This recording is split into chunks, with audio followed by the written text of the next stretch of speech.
सकाळच्या घाई गडबडीमध्ये आज आपण पौष्टिक आणि अतिशय उत्तम असा एक नाश्त्याचा पदार्थ बनवणार आहोत।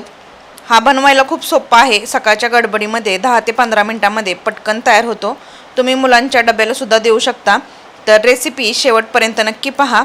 त्याचबरोबर रेसिपी जर आवडली तर चॅनलला लाईक आणि सबस्क्राईब करायला विसरू नका। तर चला तर मग आपण वेळ वाया न घालवता रेसिपीला सुरुवात करायची आहे। तर रेसिपी बनवण्यासाठी सुरुवातीला इथे मी एक मिक्सिंग बाउल घेतलेला आहे। आता यामध्ये आपल्याला काही पीठ ॲड करायचे आहे। तर सुरुवातीला 1 वाटी गव्हाचं पीठ घेतलेलं आहे। त्याचबरोबर अर्धी वाटी इथे आपल्याला बेसन पीठ घ्यायचं आहे आणि त्याच वाटीने अर्धी वाटी तांदळाचं पीठ घ्यायचं आहे। इथे तुम्ही गव्हाच्या पिठाऐवजी ज्वारीचं पीठ वापरू शकता। तांदळाच्या पिठाऐवजी तुम्ही रवा सुद्धा वापरू शकता। आता यामध्ये आपण 4 ते 5 चमचे आंबट दही घेतलेलं आहे। दही आंबट असलं तर याची चव अजून छान वाढते। आता यामध्ये मी काही भाज्या घातलेल्या आहेत। तर भाज्या तुम्हाला कोणत्याही ज्या आवडतील त्या यामध्ये घालायच्या आहेत। बनवायला खूप सोपा असा हा नाश्ता आहे। त्याचबरोबर आपण इथे भरपूर भाज्या घातल्यामुळे अतिशय पौष्टिक असा हा नाश्ता तयार होतो।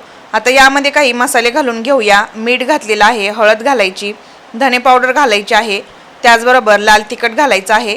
तिखटाचं प्रमाण कमी जास्त तुम्ही इथे करू शकता।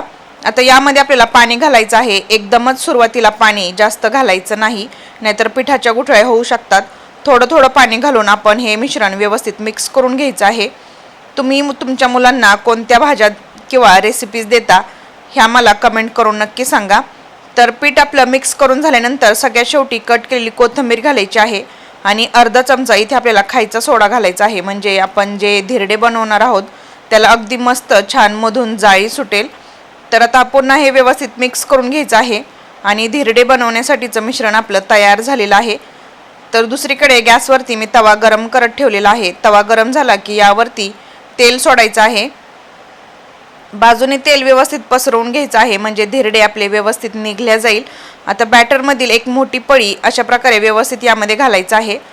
धिरडे घालताना गॅसची फ्लेम आपल्याला थोडीशी लो करून घ्यायची आहे आणि आता हे व्यवस्थित फिरवून घ्यायचं आहे। ज्याप्रमाणे आपण डोसा फिरवतो अगदी त्याप्रमाणे आपल्याला इथं व्यवस्थित फिरवून घ्यायचं आहे।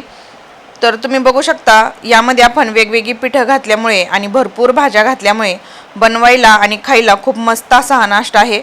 हा नाश्ता खाल्ल्यामुळे बराच वेळ पोट भरल्यासारखं राहतं। तर तुम्ही मुलांच्या डब्यासाठी हा नाश्ता नक्की देऊन पहा। त्याचबरोबर तुम्हाला जर ही रेसिपी जर आवडली तर चॅनलला लाईक आणि सबस्क्राईब करायला विसरू नका।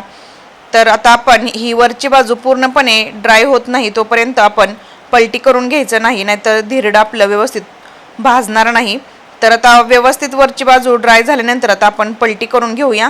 तर तुम्ही बघू शकता धिरड्याला किती मस्त असा रंग आलेला आहे। दुसरी ही बाजू व्यवस्थित शेकून घेण्यासाठी वरून आपण थोडीशी तेलाची धार घालायची आहे। धिरडे आपण दोन्ही बाजूनी व्यवस्थित कुरकुरीत होईपर्यंत भाजून घ्यायचं आहे। तर तुम्ही बघू शकता बनवायला किती सोपा आणि सहज घरातील सगळ्या गोष्टी इथे आपल्याला सगळ्यांच्याच घरामध्ये इझिली अवेलेबल असणारे इथे आपण वापरलेले आहेत। त्यामुळे अगदी सहज हा नाश्ता बनवू शकता। तर अशाच प्रकारे उरलेल्या पिठाचे देखील मी धिरडे बनवून घेणार आहे। तर एवढ्या पिठामध्ये आपले 4 ते 5 धिरडे व्यवस्थित तयार होतात। तर तुम्ही मुलांच्या डब्यासाठी किंवा सकाळच्या काही वेगळा नाश्ता बनवायचा असेल तर अशा प्रकारे धिरडे तुम्ही बनवून खाऊ शकता। तर ही धिरडे तुम्ही अशीही खाऊ शकता किंवा तुम्ही दह्याबरोबर चटणीबरोबर सुद्धा खाऊ शकता। खूप मस्त अशी लागतात। तर आता आपण हा दुसराही धिरडे बनवलेले ते सुद्धा व्यवस्थित आपण भाजून घ्यायचे आहेत। तर एक बाजू आपली व्यवस्थित ड्राय झालेली आहे। आता आपण हे पलटी करून दोन्ही बाजूनी आपण व्यवस्थित भाजून घेतल्यानंतर धिरडे आपले तयार झालेले आहेत आणि अगदी मऊ लुसलुशीत तयार झालेले आहेत। तर तुम्ही हे रेसिपी नक्की ट्राय करा। त्याचबरोबर रेसिपी जर आवडली तर चॅनलला लाईक आणि सबस्क्राईब करायला विसरू नका। पुन्हा भेटूया आपण अशाच एका नवीन छानशा रेसिपी सोबत। तोपर्यंत धन्यवाद।